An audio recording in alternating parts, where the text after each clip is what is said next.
Welcome back. In today's lecture, I am going to talk about the again representation problem. And in last two lectures, what we have seen that I have used cause and effect principle to represent the dynamics of some system.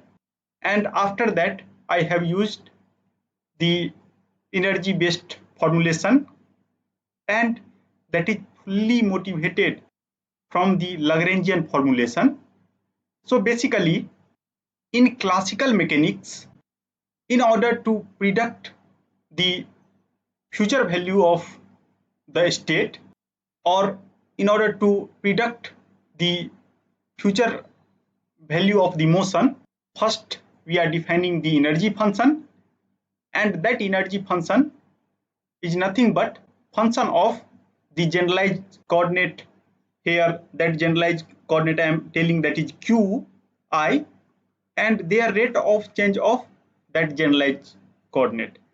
And after that, from this particular Lagrangian, if my system is conservative, means no lossy force I am assuming is present, in that particular situation, what we are commenting that for 1 degree of freedom, I can formulate equation like this: d by dt, and after that I have dou L by dou Q dot,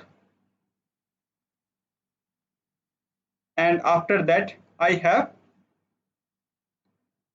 dou L by dou Q, and that equal to 0.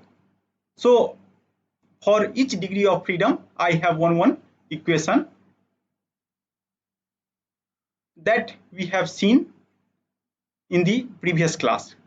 In today's lecture, I am going to see the different formulation. So basically, that second formulation is the Hamiltonian based formulation. So let us try to see that how to derive the another set of equation, or somehow now I am going to give the another way or another coordinate to represent the same system. So in order to do that, basically that approach again is motivated from the Lagrangian formulation only. So first, what we are going to do, I have represented the system. Suppose that I have n number of freedom. So each number of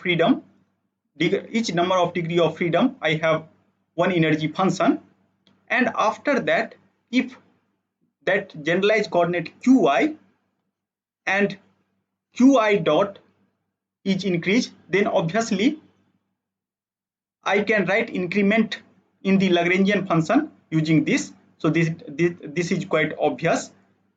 And after that, once we will see here, then now I am going to define one more quantity, and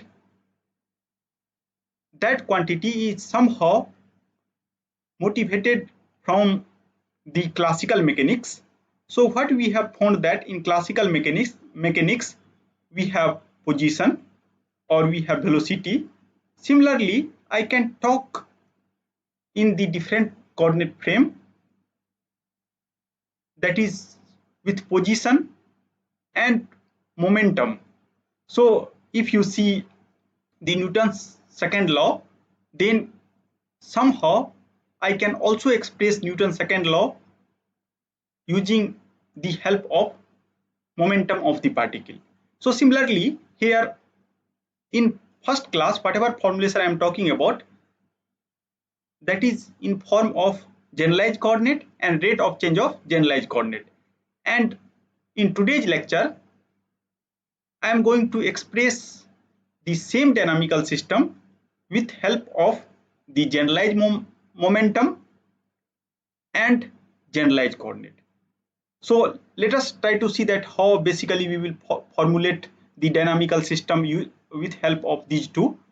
So if you see the increment here, then in this particular increment I have one term, that is dou L by dou Qi dot. So I am going to represent system with help of generalized coordinate, and after that I have to select some one more coordinate. So basically I am going to define some new variable here, and that is nothing but the generalized momentum of the system. And you are easily able to guess this formulation like this. Suppose that if you see the momentum, so momentum I am defining with m and v. So if, and here L for Lagrangian is kinetic energy minus potential energy, and most of time in conservative system potential energy is not function of the rate of change, and due to this reason somehow here kinetic energy comes into picture, and if you take derivative then somehow momentum comes into picture. So but it might possible in some system we have different terminology. Due to that reason we are telling this as this particular quantity as a generalized momentum. So that is not like classical momentum, that is just the multiplication of mass and velocity, but something like mass multiplied by velocity. So after definition of this particular generalized momentum, now I am going to again take the help of Lagrangian, because I have already told you that whatever formulation today I am going to talk, that is again motivated from the Lagrangian only, and this new formulation is called Hamiltonian formulation. So basically if I have some conservative system or lossless system, then at that time I have no external force, no damping kind of force, so I can write the whole Lagrangian equation like this. And from here you can see that I have already defined dou L by dou Qi dot as a some kind of momentum. So these kind of definition I have already done, and due to by taking help of this definition, in place of this particular quantity, this quantity I am going to replace by generalized momentum. So this is my generalized momentum. So now you can see that dou L by dou Qi, here I am talking about the generalized coordinate of ith particle, then I have relation between dl by dou L by dou Q dot and generalized momentum or generalized momenta of the particle. So I have this kind of relation, and where pi is nothing but, just for revision I am writing again, so that is like this. Now let us again try to see that what we have observed, that if generalized coordinate is going to change, then rate of change of generalized coordinate system also comes into picture, and in that way Lagrangian is also going to change. Now in this particular formulation I have already know that what is this dou L by dou Qi. So from here what I have observed, that this is pi dot d by dt. So I am going to replace this term by pi dot, and second term this that remains the same, and after that I know this is nothing but the generalized momentum or generalized momenta of the particle. So due to that reason I am going to directly replace this term by this particular quantity. So in that particular framework means I have, now you can see that I have generalized momenta of the particle or generalized momentum of particle and rate of change of direct momentum or generalized momentum that is associated with the increment of the Lagrangian function. So what now I am telling that in the classical mechanical Lagrangian based formulation, so this is Lagrangian based formulation. So at that time I am using the variable that is as a generalized coordinate and rate of change of generalized coordinate. Now I am going to maintain the generalized coordinate system, but I am also going to take the help of the generalized momentum. So this is called generalized momentum of ith particle, and using these two quantity, now I am going to formulate the some another quantity, and name of that particular quantity I am going to coin some different name, and that name is called Hamiltonian. And you can see that I have already told you that this formulation is motivated from the Lagrangian. So obviously there exists relation between Hamiltonian and Lagrangian, and basically that relation is nothing but that is defined by this particular expression. So you can see that here what I am going to do, I am going to add one more term, that is the summation over all particle, and here I have pi qi dot. Now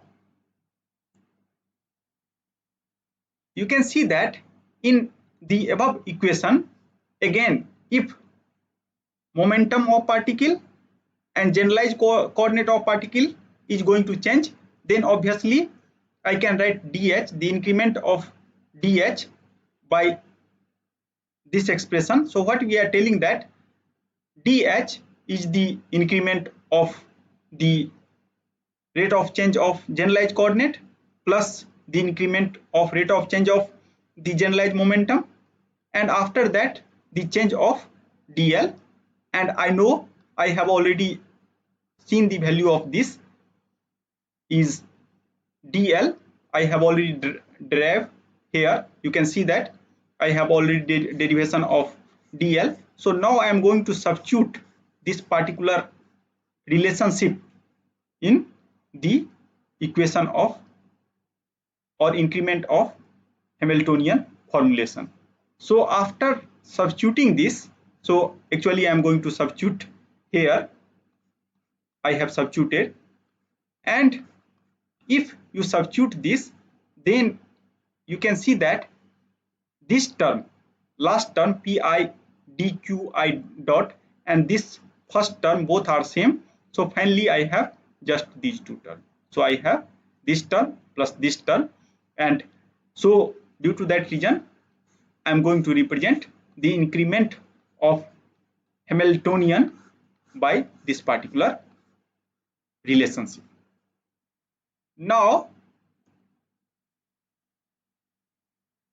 we are able to understand that Hamiltonian formulation is nothing but the formulation based on the momentum of the particle as well as the generalized coordinate, and due to that reason, same like Lagrangian, whenever we are writing Lagrangian, at that time we are using this kind of particular notion that L is function of q and q dot, and basically for ith coordinate I am writing like this. So similar kind of things we are basically talking here.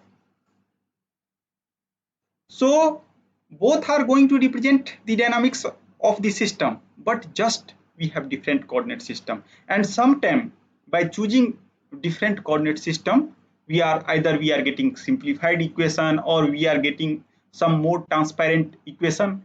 And actually transformation is one of the core of the control system.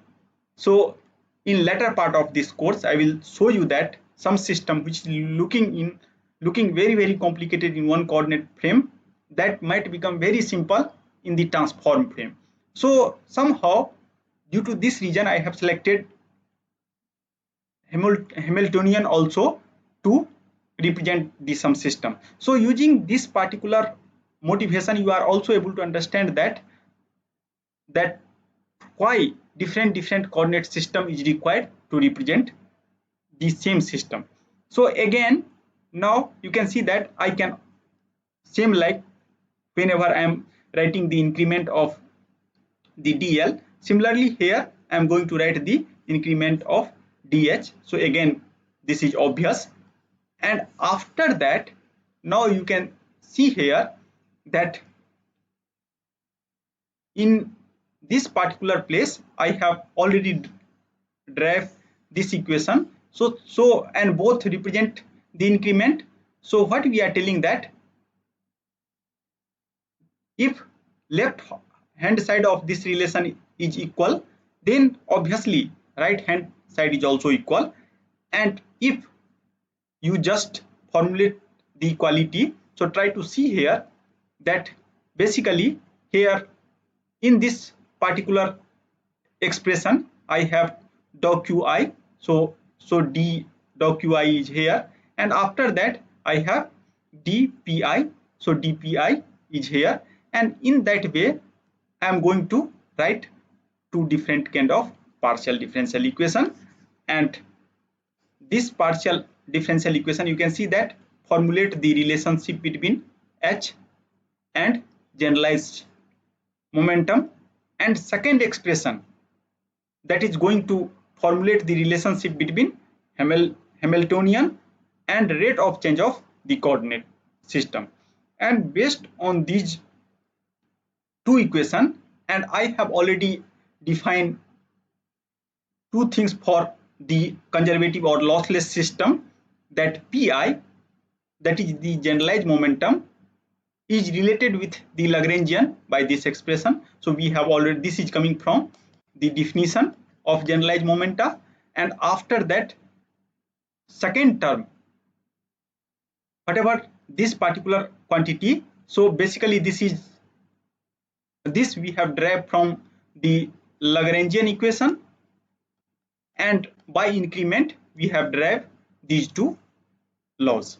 So in this way, using help of these four quantity, I am able to specify the dynamical behavior or some kind of dynamical representation of the state of the system. So let us try to see that how to apply these kind of formulation to one system. And intentionally I have selected the electrical system because whatever formulation Lagrangian or Hamiltonian, that is coming from the classical mechanics, and most of time these people have developed this for the mechanical system.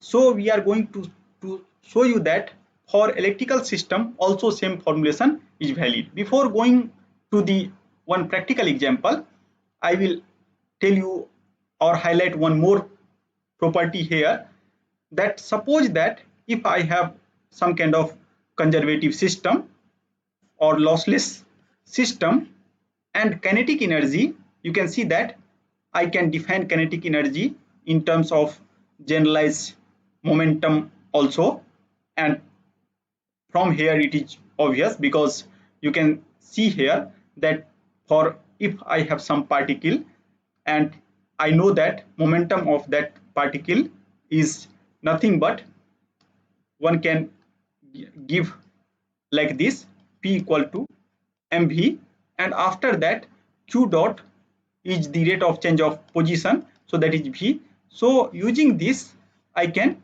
able to get again same kind of expression. And due to that reason, we are telling that generalized kinetic energy can be expressed in terms of the generalized momentum. And from Hamiltonian equation, you can see that here this particular relation is coming from the Hamiltonian equation, and I know that PIQI is nothing but this is 2t, and basically Lagrangian is defined like t minus b. So I can write that this is not basically Lagrangian, this is called the Hamiltonian. So Hamiltonian.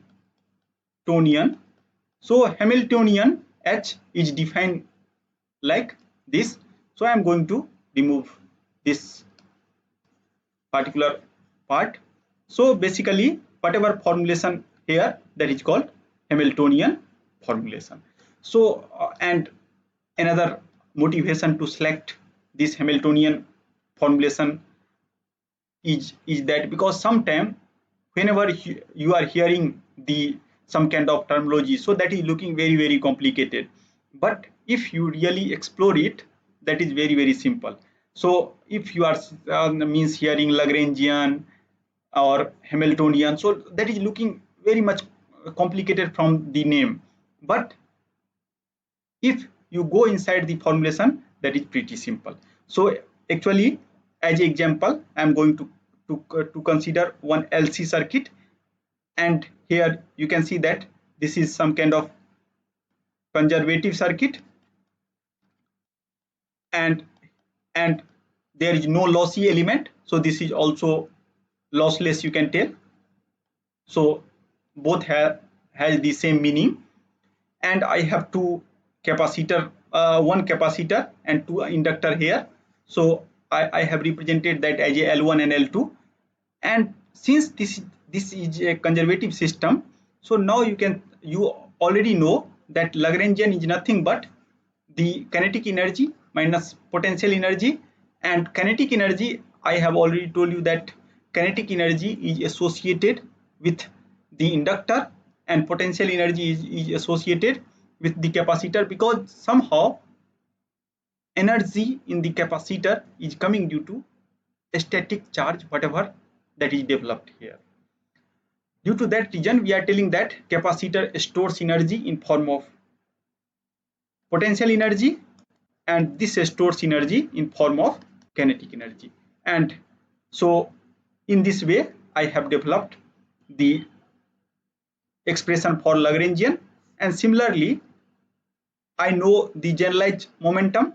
Generalized momentum one can define by with help of the Lagrangian also. We have already derived this, and you can see here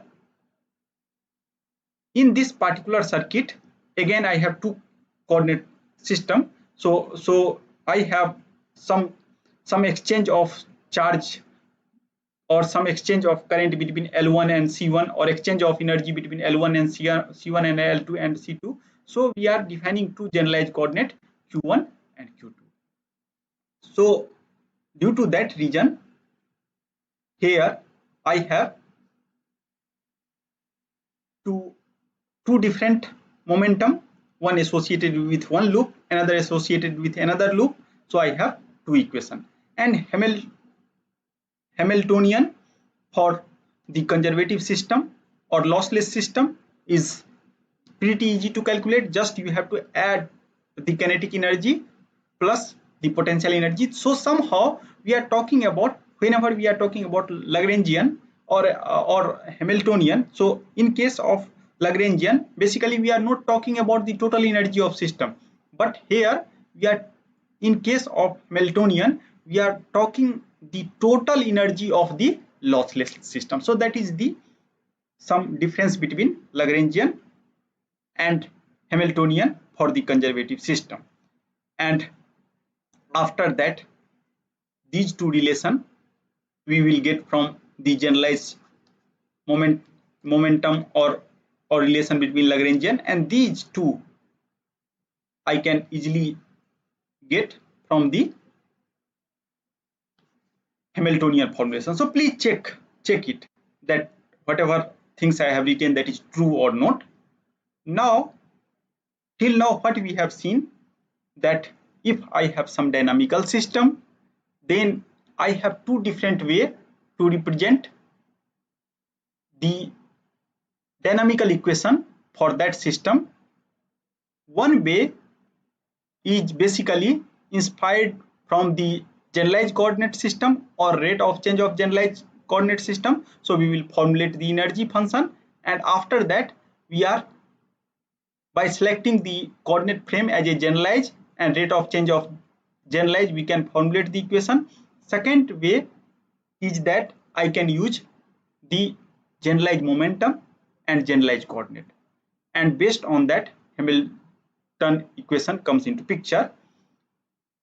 Now in the third lecture I have talked about several academic circuit, but we haven't talked about any engineering application. So now, using Lagrangian, I am going to talk about one useful engineering application, and we are going to see that how basically Lagrangian will helpful to derive the dynamical equation of this electromechanical system. So here you can see that I have mass. So this particular mass, and I can tell that this is as a plate and this is movable plate, because here I have damper, here I have a spring. So this particular system is mass spring damper system. So this part is somehow represent the mechanical system. And similarly, if you see this part, then this part is RLC. So this is electrical system. And if you see the practical system, so somehow that is called electromechanical system. And nowadays we are using lot of electromechanical system, and this arrangement is called capacitor macrophone. So what we are telling, that this plate A is somehow fixed and this plate B is movable. So suppose that if I speak something, then what happens, some force is exerted here, and basically means my spring value K or B is fine tuned in order to create the macrophone. So initially what we are assuming, that these two capacitor has some initial charge Q0, and the distance between two plate is nothing but x0. So due to this static charge Q0, there exists some capacitance, and where A is the area of cross section of this particular plate. So C0 is A epsilon by D, and D is nothing but x0. So when there is no force, means this macrophone is in ideal state, then capacitance can be represented like this.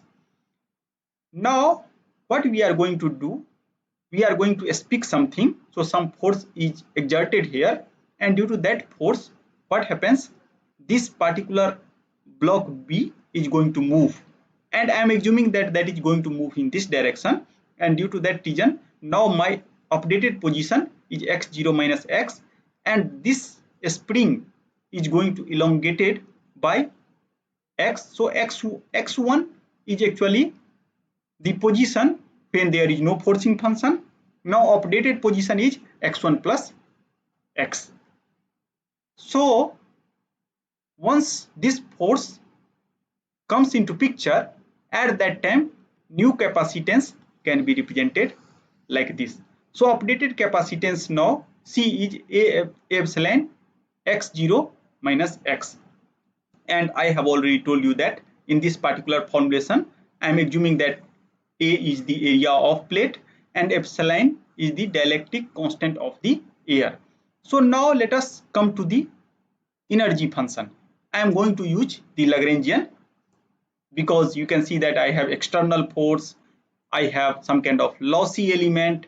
So I can not going to discuss about Hamiltonian, but I can apply the variation of Lagrangian that is given by Rayleigh, or generalized Lagrangian people are telling.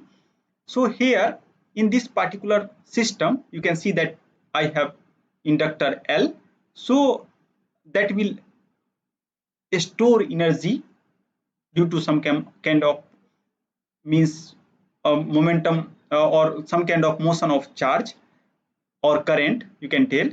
And here I have mass, so these two elements is somehow responsible for the kinetic energy. A spring here and capacitor, this capacitor is responsible for the potential energy, and here this dissipative element damper and resistor is responsible for the some kind of dissipation or Rayleigh dissipation function we have to construct. So I have constructed three different functions. First function is the kinetic energy, and this is obvious that half L Q dot square and half M X dot square. So you can see that both mechanical term and electrical term we have written together, and similarly I can formulate the potential energy, and I hope that this is obvious. I am assuming that initially I have Q0 charge. Due to some kind of motion, charge is going to increase from Q0 to Q, and a spring is going to displace by x1 from ideal position x1 to x1 plus x. And after that I am going to substitute the value of capacitance. After substituting the value of capacitance, you can see that I will get this kind of relation. I have already told you that two particular quantity is responsible for the dissipation, and I can define dissipation function like this. And after that, now I have to come to the generalized Lagrangian. So generalized Lagrangian equation, you can see that here these are the external force. So external force inside the element, I have some battery here, so E, so that is responsible for this coordinate system. So here you can see that I have two different coordinate system, one is Q and another is X. So I am going to express the expression of motion using these two generalized coordinate and their rate of change. So this first means generalized coordinate is responsible for the flow of electrical charge or current. Second is the rate of change of position, and due to that reason I have two different equations, and corresponding force I have substituted here. So this force is applied at the mechanical terminal. So you can see that due to that reason I have written like this. And if you substitute the kinetic energy, potential energy and dissipation function, then finally I will get this kind of expression. So if two different classes of system, most of time whenever we are creating the practical system, then two different or three or more than four different classes of system is going to interact. At that time, if you use the electrical means Lagrangian based formulation, then it is very easy to construct the differential equation, or at that time just we have to be careful, we have to identify the degree of freedom. So in this particular example I have 2 degree of freedom, and after that and one more quantity that is that I have to identify, that is generalized coordinate system. So let us come to the conclusion. So what we have seen that in representation problem I can represent this system. I have three different choices now, but whenever you are making choice you have to see the assumptions, and whenever I have formulated, then during the formulation always I have assumptions. So please be careful. Suppose that I have lossy element, and at that time if you define Hamiltonian function by kinetic energy plus potential energy, then that is not valid. So you have to see all kind of assumption, and using one of the way you have to represent the dynamics of the system. So with this remark I am going to finish the representation part, and obviously after getting the dynamical system, now real story is going to start. So with this remark I am going to close the today's lecture. So thank you very much.